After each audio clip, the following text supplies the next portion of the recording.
الحمد لله رب العالمين وصلى الله على نبينا محمد وعلى آله وصحبه وسلم تسليما كثيرا ولا حول ولا قوة إلا بالله۔ تمام ترین تعریفات اللہ رب العالمین کے لیے لائق اور زیبا ہیں،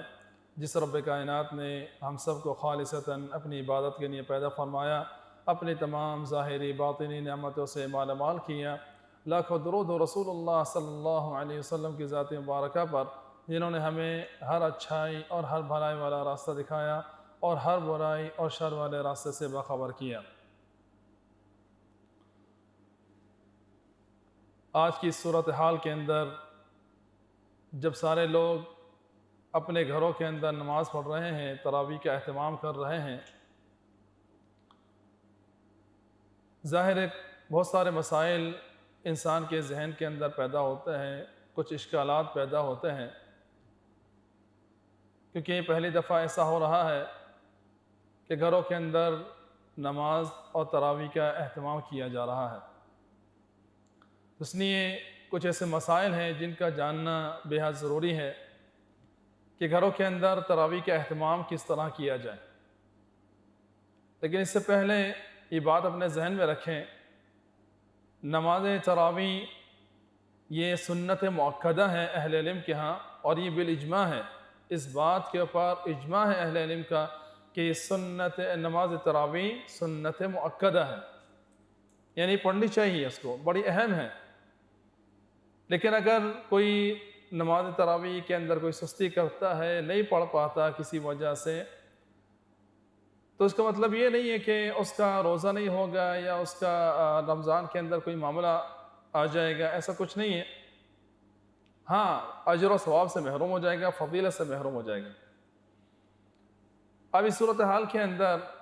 جب چونکہ ہم گھروں کے اندر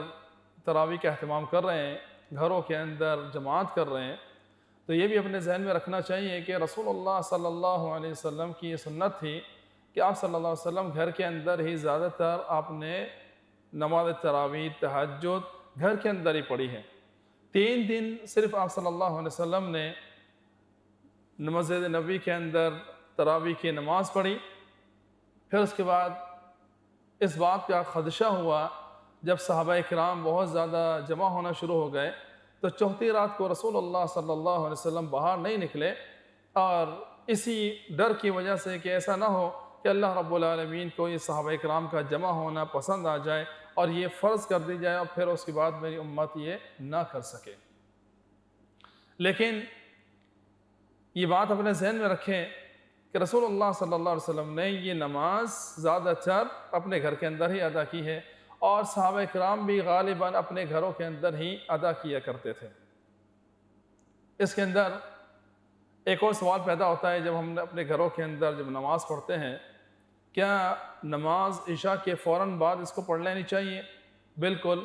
اسی طرح ہے، اور صحابہ کرام بھی اسی طرح کیا کرتے تھے، فوراً عشاء کی نماز کے بعد وہ نماز تراویح شروع کرتے تھے۔ جیسا کہ عبد الرحمن ابن القاری جب عمر بن الخطاب رضی اللہ تعالیٰ کے دور میں جب وہ جا رہے تھے تو دیکھا سارے لوگ نمازیں پڑھ رہے ہیں اپنی اپنی، اور وہ اپنے اول کانوا یقومون اولہ، یہ حدیث کے الفاظ ہیں کہ وہ اول وقت کے اندر یعنی اول رات کے اندر وہ شروع کر دیا کرتے تھے اپنی تراویح، پھر اس کے بعد وہ لمبی جتنی جس کی استطاعت ہوا کرتی تھی وہ اتنی لمبی پڑھا کرتا تھا۔ اس کے بعد یہ بھی بات اپنے ذہن میں رکھنی چاہیے کہ ایک قرآن مجید اگر ختم کر لیتا ہے انسان، اور ختم کرنا چاہیے، یہ بہتر ہے تاکہ ایک فضیلت انسان کو مل جائے، ایک جو اجر و ثواب، اور جو رسول اللہ صلی اللہ علیہ وسلم کی سنت مبارکہ تھی، اور جبریل علیہ السلام بھی آیا کرتے تھے اور رسول اللہ صلی اللہ علیہ وسلم کے ساتھ دور کیا کرتے تھے، تو پورا قرآن مجید ختم ہو جایا کرتا تھا۔ امام احمد بن حنبل رحمہ اللہ سے جب پوچھا گیا کہ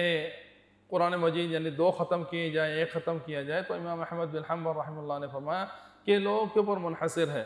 لوگوں کی حالت کے اوپر، تاکہ مشقت نہ ہو، اس طرح امام کو چاہیے کہ وہ اپنی رفتار رکھے یا اتنی معین تعداد رکھے آیتوں کی، صورتوں کی، کہ جس سے لوگوں پر مشقت نہ ہو۔ لیکن چونکہ صحابہ کرام تو پہلے بہت زیادہ عزیمت والے ہوا کرتے تھے،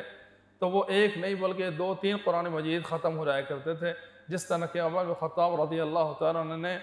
حکم دیا تھا ابی بن کعب رضی اللہ تعالیٰ عنہ کو کہ وہ لوگوں کو ہر رکعت کے اندر تقریباً 30 آیتیں وہ پڑھا کرتے تھے۔ تو اس طرح اگر 30 آیتیں پڑھیں گے تقریباً 3 قرآن مجید ختم ہو جایا کرتے تھے۔ تو یہ وہ تو صحابہ کرام تھے، لیکن ہمارے ہاں تو اتنی عزیمت اور قوت نہیں ہے کہ ہم جماعت کے ساتھ لوگوں کے ساتھ اتنا زیادہ کھڑے ہو سکیں اور 3 قرآن مجید ختم کر سکیں۔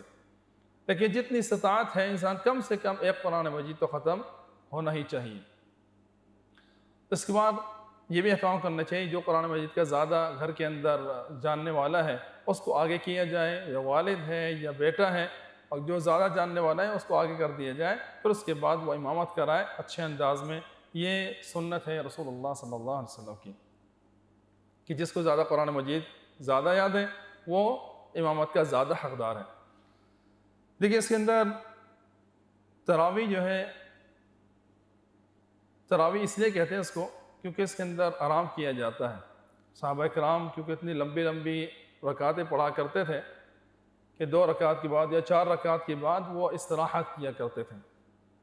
بعض اس کے اندر روایتوں کے اندر آتا ہے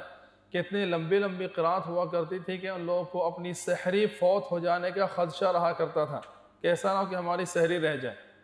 اتنی لمبی لمبی قرات ہوا کرتی تھی۔ بلکہ بعض روایتوں کے اندر آتا ہے کہ وہ اپنے لاٹھیوں کے ذریعے، لکڑیوں کے ذریعے ٹیک لگایا کرتے تھے کہ تاکہ اتنے زیادہ تھک جایا کرتے تھے وہ لوگ۔ تو یہ بھی ان کے ہاں ایک ہمت اور قوت والی بات تھی۔ تو اتنا لمبا لمبا قرات، لمبا لمبا قیام کیا کرتے تھے وہ لوگ۔ تو ہم چونکہ جتنا بھی اللہ تعالیٰ نے ہمیں استطاعت دی ہے، ہمیں چاہیے کہ ہم اتنا لمبا قرات کریں اور اچھے انداز میں اس کا اہتمام کریں، کیونکہ یہ اللہ رب العالمین سے ملاقات ہے۔ اپنے کپڑوں پر اچھے انداز میں معطر کریں، اس کمرے کو، اس جگہ کو معطر کریں اچھے انداز میں، تاکہ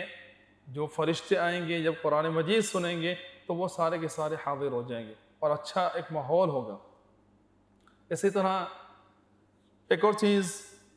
جب قرآن مجید انشاءاللہ تعالی ختم کریں گے آپ لوگ،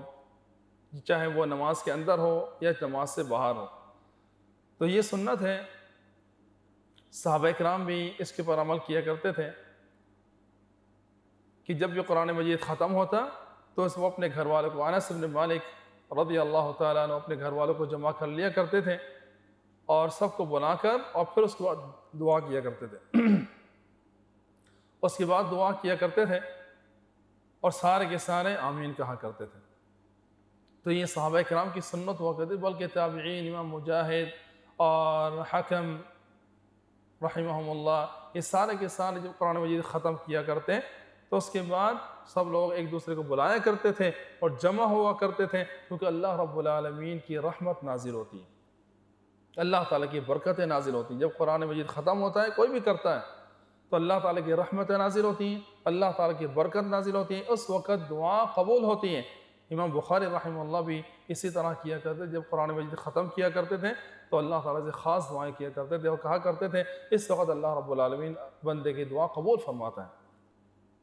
تو اس لیے جب انشاءاللہ تعالیٰ ہم قرآن مجید ختم کریں گے، چاہے وہ نماز میں ہو یا نماز کے باہر ہو، ہمیں چاہیے کہ ہم سارے گھر والوں کو جمع کریں اور اس کے بعد اللہ تعالیٰ سے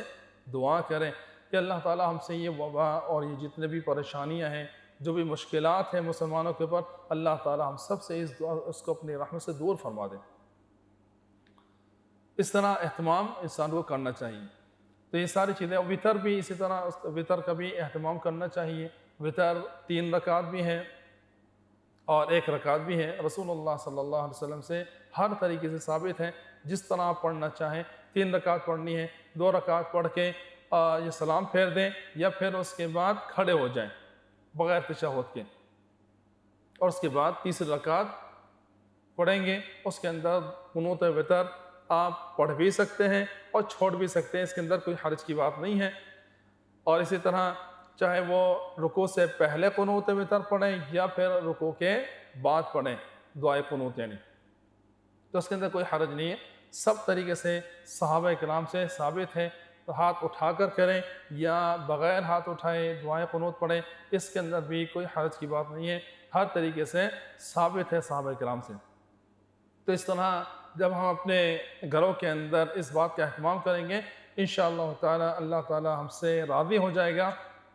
اور ہمارا یہ عمل اللہ تعالیٰ کے یہاں قابل قبول ہوگا۔ اللہ تعالیٰ سے دعا کہ اللہ رب العالمین ہم سب کو حقیقی طور پر اس رمضان مبارک سے فائدہ اٹھانے کی توفیق عطا فرمائے، اور ہماری اس عبادت کو جو ٹوٹی پوٹی عبادت ہے اللہ تعالیٰ اپنی بارگاہ میں قبول اور منظور فرمائے۔ وصلی اللہ علی نبینا محمد وعلی آلہ وصحبہ وسلم۔